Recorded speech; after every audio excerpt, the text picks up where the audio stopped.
Well, good morning. Yes, it's me, Kenny Polcari, your host of the party. And today is Friday, September 20th, 2024. And here are the things that you need to know, beside the fact it is absolutely another spectacular day here in South Florida. So, investors just celebrated yesterday, right? But I wonder, when's the hangover coming? The S&P entered yet another new century this year.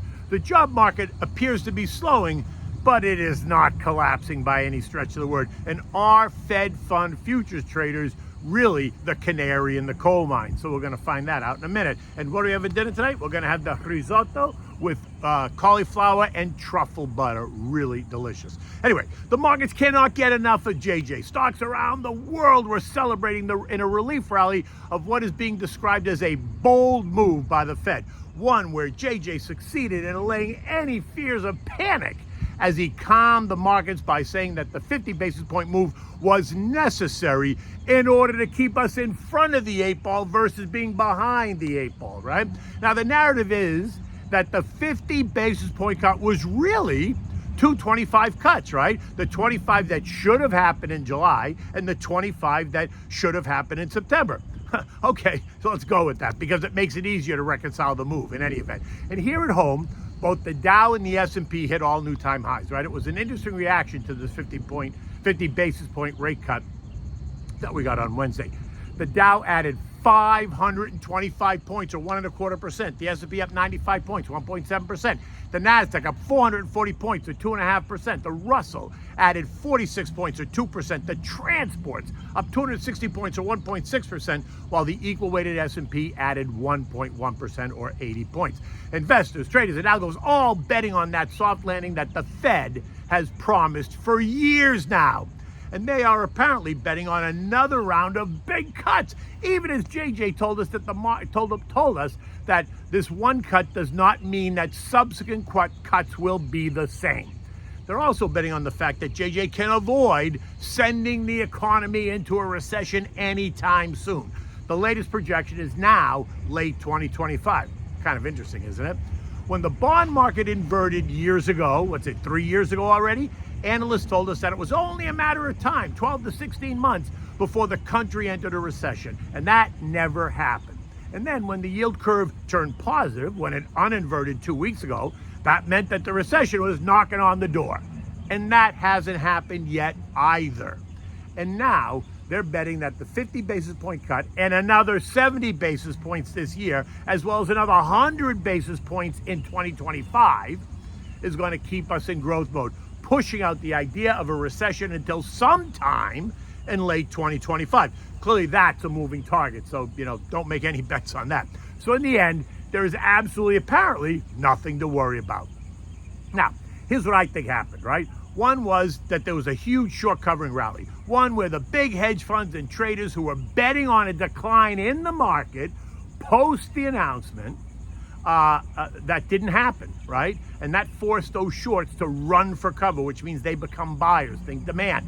And then you had all that money that was sitting on the sidelines just waiting for this event to happen and for the seasonal pullback that also appears to be elusive for now.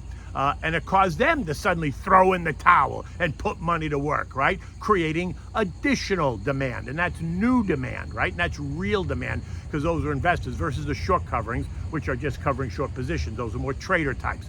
And then you have all the algos that pay absolutely no attention to the drama, but they do pay attention to prices and trends. And just like on the downside, when the trend lines are broken, the algos get more aggressive and they sell and they sell and they sell, right? Well, they do the same on the upside. We've talked about this. When the trend lines get pierced, that causes the algos to get more aggressive and they buy, get more aggressive buying stocks. Notice, I said broken on the way down and pierced on the way up, because broken has a negative connotation, right? So you think sell, while pierced has a positive connotation, think buy, and there you have it. And it was a clarification by the Fed that investors needed in order to make their decisions, right? The ones that they make. Now look, it was all very exciting, and your portfolio is up today, and that's good. But remember, you got to stick to the plan. Don't get caught up in the emotion and the excitement of it all, right? Remember, how uneasy did you feel on August 5th when the market seemed to be spinning completely out of control? A lot of people ran for the doors. They sold everything. And look where we are today, right? Don't become FOMOized. You're not missing out, right? If you're invested, you're not missing out. The most difficult thing is not to become emotional. Look at me telling everyone don't become emotional. Do not change the plan just for this one data point. And then yesterday's eco data only added to that tone. But remember, when the tone is positive, then everything seems to be positive. And when it's negative, everything seems to be negative. Again, think August 5th, right? Yesterday, they were accentuating the positive while eliminating the negatives. At 8:30 in the morning, we learned that initial jobless claims fell by 11,000 claims, right? While continuing claims fell by 21,000 claims, suggesting that the labor market remains healthy despite the slowdown in hiring, right? It's not collapsing by any stretch. That's not the definition of a collapse, which is something that I have been saying for weeks, if not months, right? Again, which is why I also called for 3 25 basis point cuts rather than the 50, and now it's leaving it open to what the next two are going to be. Bonds fell on this action as some investors and traders decided to ring the register a little bit in bonds after the 13% jump that we saw in the TLT ETF since July and the 11% jump that we saw in the TLH ETF since July. This sent bond yields up just a bit. The 2 years yielding now 3.57 and the 10 years yielding 3.70. CD rates are beginning to fall as well now that rates are starting to move down. Those 5.5% or even 6% rates that you were getting are nothing but a distant memory if you're looking to put more new money into CDs now.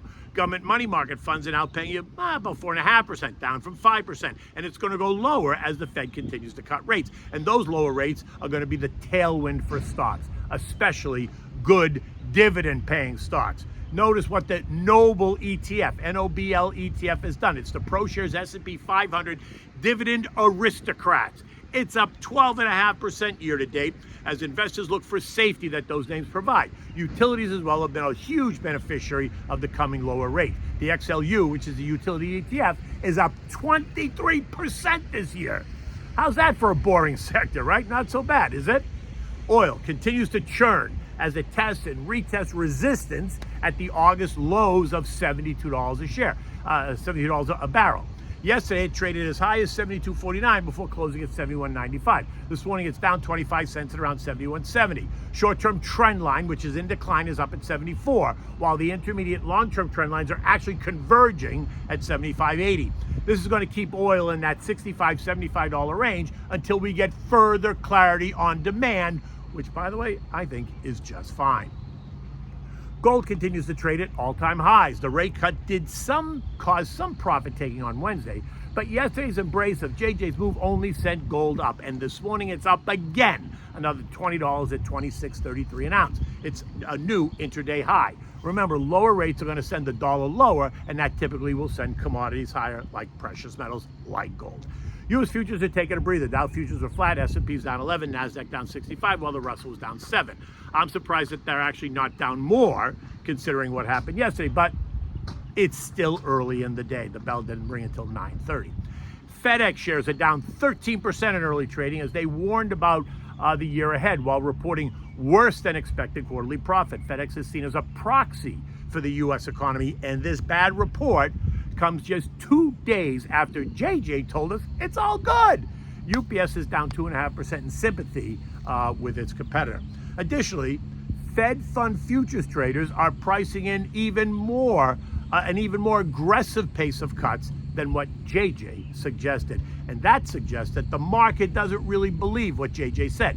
So if rate cuts accelerate, then that means the economy may not be as strong as JJ is leading us to believe. That's an interesting thought, isn't it? European markets are all down about 0.8% the morning after, right? As this brings some reality to the narrative. UK retail sales were better than expected. European consumer confidence is due out later today. Recall the Bank of England did not cut rates yesterday, and the Bank of Norway didn't either.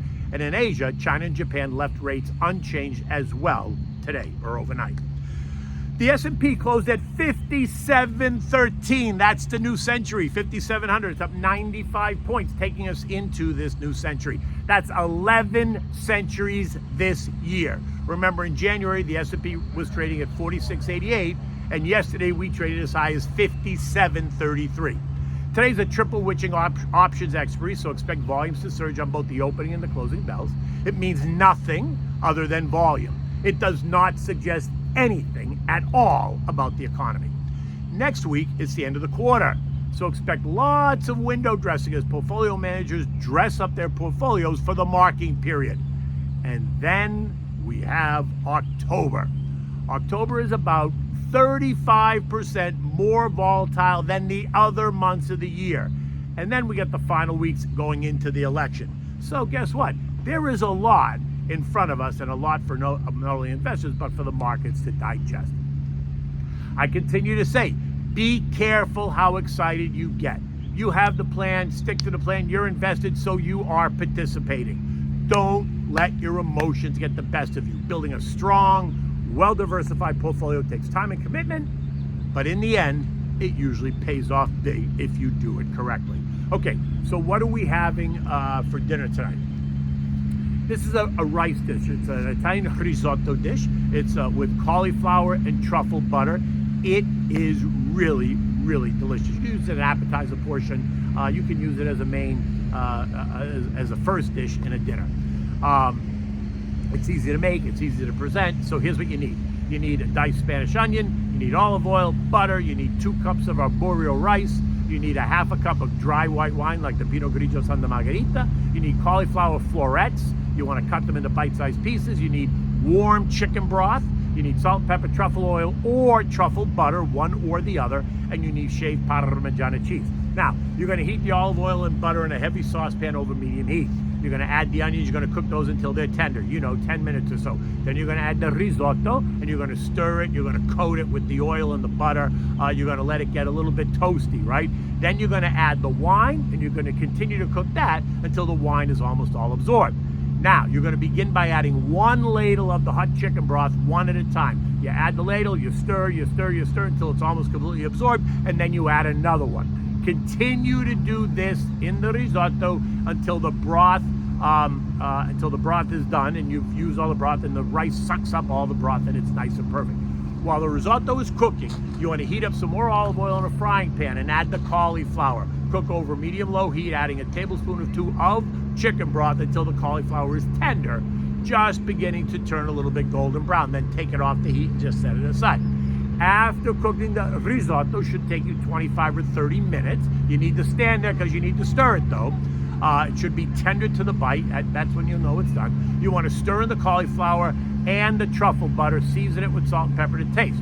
Once it's well mixed, serve the risotto in individual bowls, drizzling.